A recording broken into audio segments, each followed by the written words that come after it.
قومی اسمبلی میں انسداد دہشت گردی ترمیمی بل 2020 کثرت رائے سے منظور، شراکت داری محدود ذمہ داری سمیت 5 بلز منظور کر لیے گئے۔ کمپنیز ترمیمی بل اور نشہ آور اشیاء کی روک تھام کا بل بھی شامل۔ لیگی رہنما محسن شاہنواز رانجھا نے کہا، ہم اپنی ترامیم واپس لیتے ہیں۔ ہاؤس میں فتح حکومتی بینچ یا اپوزیشن کی نہیں، پاکستان کی ہونی چاہیے۔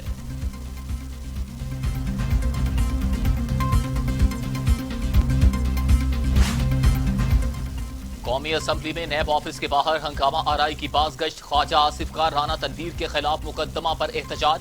کہا، رانا تنویر کل اسمبلی اجلاس میں موجود تھے، ان پر مقدمہ کیسے ہو گیا؟ پرچہ لاہور میں ہوا، جو بہت بڑی زیادتی ہے، تحریک استحقاق پیش کریں گے۔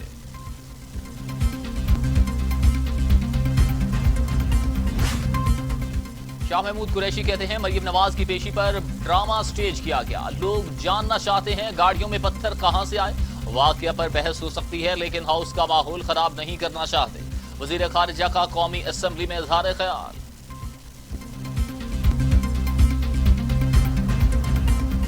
میں ابھی گھر پہنچی ہوں اور میں نے اپنی گاڑی دیکھی ہے، جو کہ ایک بلٹ پروف گاڑی ہے۔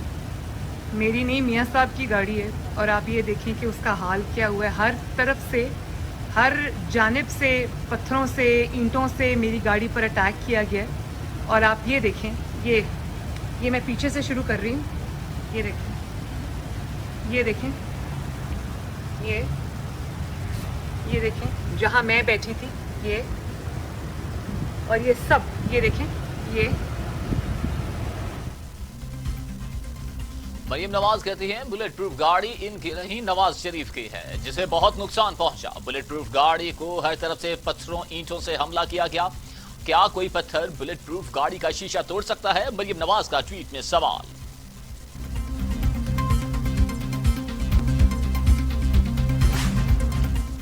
نیب آفس کے باہر ہنگامہ آرائی اور پتھراؤ، 58 لیگی کارکن عدالت میں پیش۔ جوڈیشل ریمانڈ پر جیل بھجوا دیا گیا۔ تھانہ چوک میں 8 مختلف دفعات کے تحت مقدمات درج ہیں۔ مسلم لیگ نون کی نائب صدر مریم نواز اور دیگر شخصیات کی خلاف بھی مقدمات درج کیے گئے۔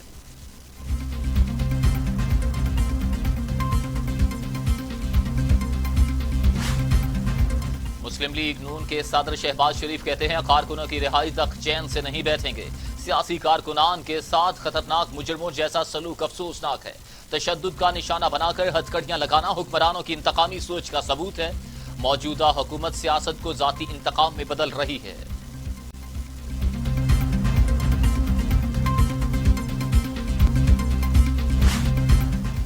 مسلم لیگ نون کی سیشن کورس میں عمران خان اور شہزاد اکبر سمیت دیگر شخصیات کے خلاف درخواست۔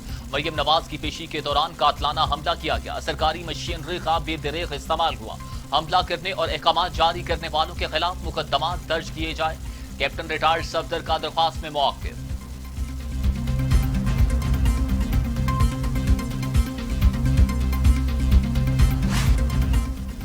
پاکستان کی خفیہ ایجنسیوں نے بڑی کارروائی کرتے ہوئے بھارت کا بڑا سائبر حملہ ناکام بنا دیا۔ آئی ایس پی آر کے مطابق بھارتی ایجنسیاں ذاتی موبائل ڈیٹا اور گیجٹس ہیک کرنا چاہتی تھیں۔ اس سلسلے میں تمام حکومتی اداروں کو سائبر سیکیورٹی کے اقدامات کے لیے ایڈوائزری جاری کر دی گئی ہے۔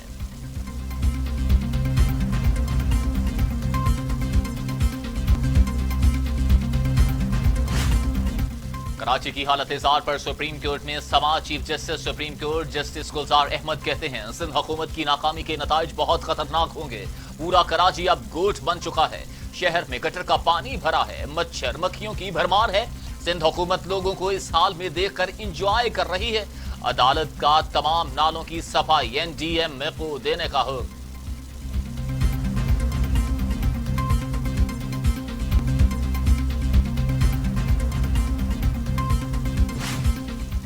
اٹارنی جنرل خالد جاوید خان کہتے ہیں، وفاقی حکومت کراچی کو بچانے کے لیے مختلف قانونی اور آئینی آپشن سوچ رہی ہے، جس کی تفصیل ابھی نہیں بتائی جا سکتی۔ سپریم کورٹ میں کراچی کے مسائل پر جواب۔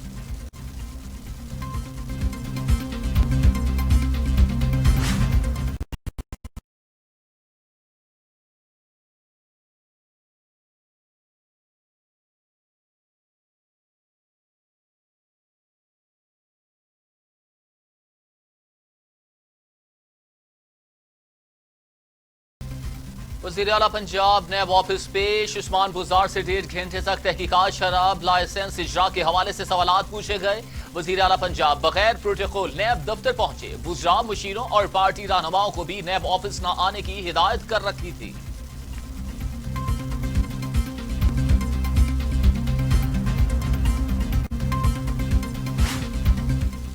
وزیر اعلیٰ پنجاب عثمان بزدار کہتے ہیں شراب لائسنس کے معاملے پر ابہام دور کرنے کے لیے حقائق نیب کے سامنے رکھے، دامن صاف ہے، جب بھی بلایا جائے گا پیش ہوں گے۔ قوم نے قانون شکنی اور قانون پسندی کا مظاہرہ دیکھا، قانونی تقاضے پورے کرتے ہوئے ذاتی حیثیت سے نیب کے سامنے پیش ہوا، صرف ایک گاڑی میں بغیر پروٹوکول نیب کے دفتر گیا۔ نئے پاکستان میں کوئی قانون سے بالا تر نہیں۔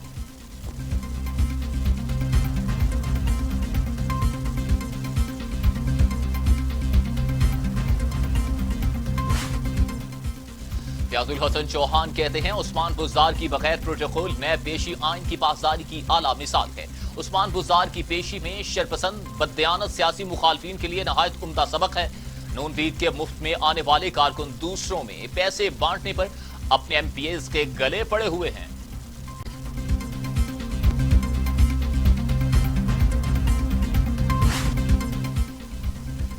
وزیر اعظم کی زیر صدارت مہنگائی اور روزمرہ اشیاء کی قیمتوں کا جائزہ اجلاس، قیمتوں میں استحکام کے لیے حکومت کا چینی درآمد کرنے کا فیصلہ۔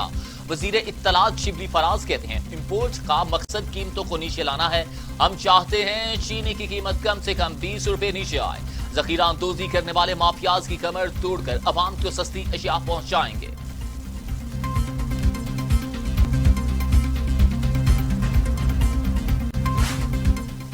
وزیر اعظم Imran Khan B R T منصوبے کا افتتاح کریں گے، وزیر اعظم کو بریفنگ دی جائے گی۔ بی آر ٹی منصوبے کا آغاز اکتوبر 2017 میں ہوا تھا۔ منصوبے میں مختلف مقامات پر 31 اسٹیشن بنائے گئے ہیں، مجموعی لمبائی 65 کلومیٹر ہے۔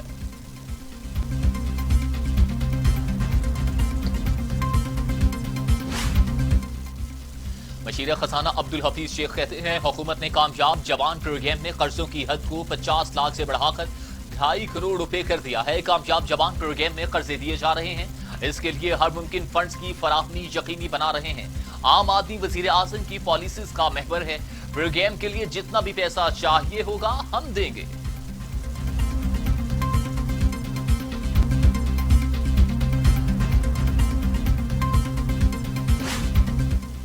مشترکہ مفادات کونسل کی متبادل اور قابل تجدید توانائی پالیسی کی منظوری، وزیر توانائی عمر ایوب کہتے ہیں وفاقی حکومت نے 2025 تک 20% بجلی متبادل ذرائع سے حاصل کرنے کا پلان بنا لیا، اس سے انڈسٹری اور گھریلو صارفین کو فائدہ ہوگا، اس کے لیے شفاف طریقے سے بولی کا عمل ہو رہا ہے۔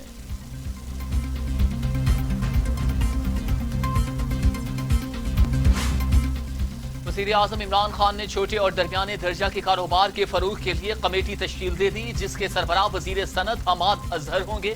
کمیٹی ملک میں اسمال اینڈ میڈیم انڈسٹری کے فروغ کے لیے تجاویز تیار کرے گی، غربت کے خاتمے، روزگار کی فراہمی اور معاشی صورتحال کی بہتری کا پلان تیار کیا جائے گا۔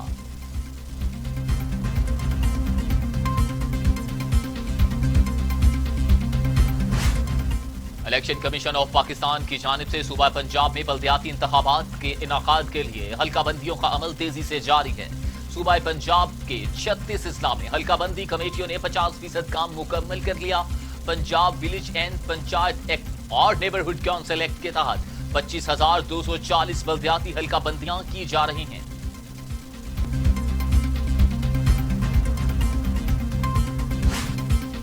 لاہور سمیت پنجاب میں 3 روزہ پولیو مہم کا آغاز، وزیر صحت پنجاب ڈاکٹر یاسمین راشد نے بچوں کو قطرے پلا کر انسداد پولیو مہم کا افتتاح کر دیا۔ 5 روزہ مہم میں 1,70,00,000 بچوں کو پولیو سے بچاؤ کے قطرے پلانے کا ہدف۔ پولیو مہم میں 41,000 ٹیمیں فرائض سر انجام دیں گی۔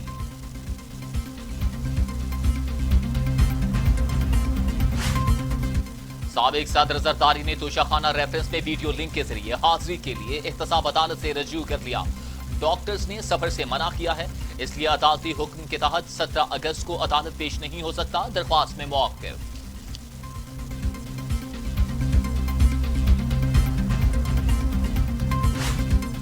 نیب لاہور نے شریف خاندان کے ایک اور فرد کو طلب کر لیا۔ مریم نواز کے ماموزاد بھائی محسن لطیف کو 17 اگست کو طلب کیا گیا ہے۔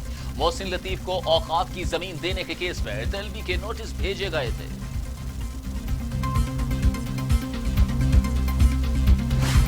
پی ٹی آئی ایم نے ملک کرامت کھوکھر کی کل نیب طلبی۔ ملک کرامت کھوکھر کو اثاثہ جات کیس میں طلب کیا گیا۔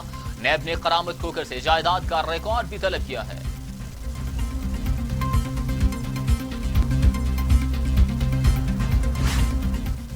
قومی احتساب بیورو کی خواجہ سعد رفیق اور خواجہ سلمان رفیق کی ضمانت کے فیصلے پر نظر ثانی درخواست سپریم کورٹ میں دائر۔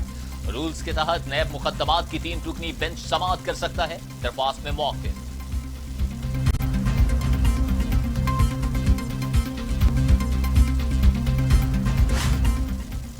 سربراہ جے یو آئی مولانا فضل الرحمان کی زیر صدارت اجلاس۔ پارلیمنٹ میں ہونے والی قانون سازی پر بریفنگ۔ اجلاس میں اپوزیشن کی آل پارٹیز کانفرنس کے انعقاد پر بھی غور۔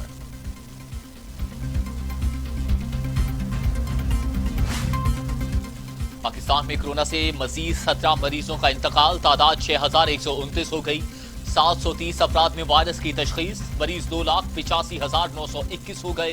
سندھ میں 2,290، پنجاب میں 2,177، خیبر پختونخوا میں 1,235، بلوچستان میں 138، گلگت بلتستان میں 58، آزاد کشمیر میں 59 اور اسلام آباد میں 172 مریض انتقال کر چکے۔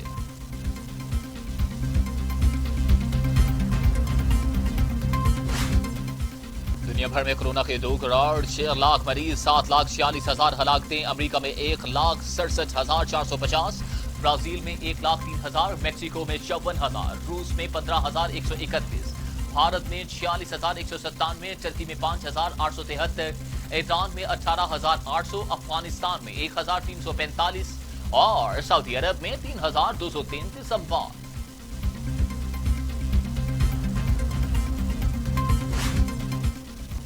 پنجاب میں تعلیمی سرگرمیوں کی بحالی کے لیے ایس او پیز جاری۔ اساتذہ کے لیے ماسک لازمی قرار۔ بچوں کو بغیر ہاتھ دھوئے آنکھوں، ناک اور منہ کو چھونے سے پرہیز کرنے کی تلقین کی جائے گی۔ 6 فٹ کا فاصلہ قائم رکھنے کے نشانات لگائے جائیں گے۔ چھٹی کے وقت 1 سے زائد خارجی راستے ہوں گے۔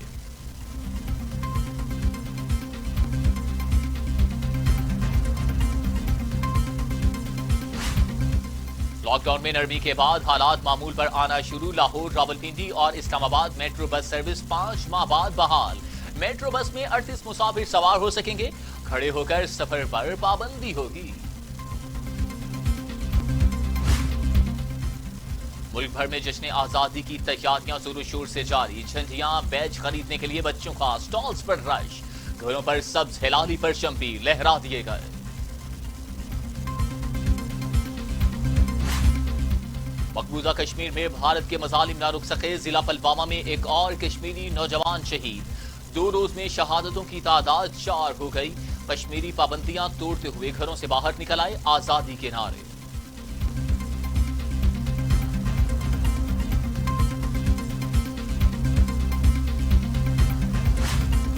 بھارتی فورسز نے بھارت میں مسلمانوں کے لیے زمین تنگ کر دی۔ توہین امیز پوسٹ کے خلاف مظاہرین پر بھارتی پولیس نے اندھا دھند فائرنگ کر دی۔ فائرنگ کی زد میں آ کر 3 مسلمان مظاہرین شہید ہو گئے۔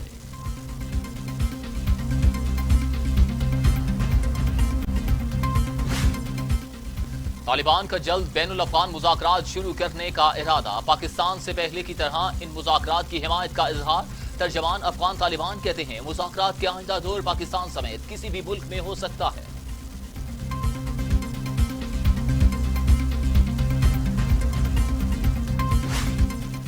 تخفیف اسلحہ مہم کا معاملہ۔ سوڈان میں فوج اور مسلح شہریوں میں تصادم ہو گیا۔ 2 طرفہ کشیدگی میں 127 افراد ہلاک ہو گئے۔ ہلاک ہونے والوں میں 45 فوجی اور 82 سویلین شامل ہیں۔ اقوام متحدہ نے واقعے پر تشویش کا اظہار کیا ہے۔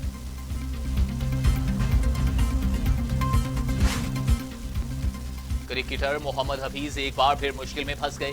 گولف کھیلنے کے دوران bio secure S O Ps کی خلاف ورزی کر بیٹھے۔ انگلش کرکٹ بورڈ نے محمد حفیظ کی خاتون کے ساتھ تصویر کا نوٹس لے لیا۔ سابق کپتان کو کورونا ٹیسٹ کے بعد آئسولیشن میں بھیج دیا گیا۔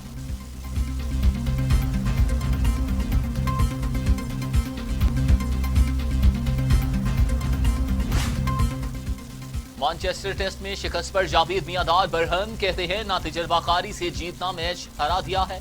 کھلاڑی انگلینڈ میں کھا بھی رہے ہیں، مزے ہو رہے ہیں، ٹیم کے ساتھ ایسے لوگ لگا دیے، کاپی پینسل پکڑنی ہے تو کالج میں یا اسکول میں جا کر پڑھیں۔